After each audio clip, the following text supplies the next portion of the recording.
ശുഭപ്രതീക്ഷയില്ലാത്ത ആരോഗ്യപരമായി പ്രശ്നമുള്ള ആളാണ്, അല്ലെങ്കിൽ പ്രായാധിക്യം കൊണ്ട് ബുദ്ധിമുട്ടുന്ന വ്യക്തിയാണ്, ഇനി ഒരിക്കലും അയാൾ തിരിച്ചു വരൂല, റിക്കവർ ആകൂല എന്ന തരത്തിലുള്ള രോഗമാണെങ്കിൽ അയാൾ നോമ്പ് പിടിക്കേണ്ടതില്ല. പിന്നെന്ത് ചെയ്താൽ മതി? ഓരോ നോമ്പിനും ഓരോ മുത്ത് കൊടുത്തു വിട്ട. ഒരു മുത്ത് എന്ന് പറഞ്ഞാൽ അതിന് ഇമാമിയങ്ങൾ കണക്കാക്കിയിരിക്കുന്നത്, ഒരു മധ്യവർത്തിയുള്ള ഒരാൾ കയ്യിൽ പൂർണ്ണമായി അരി കോരിയെടുത്താൽ അത് പണ്ഡിതന്മാർ കണക്കാക്കുന്നത് ഒരു 750 ഗ്രാമാണ്.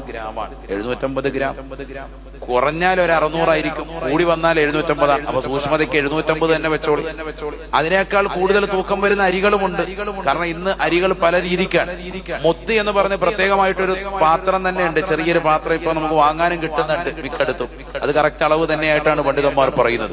ഏതായിരുന്നാലും ഒരു 750 ഗ്രാം ഒരു ദിവസത്തേക്ക് കണക്കാക്കിയിട്ട് മാറ്റിവെക്കുക.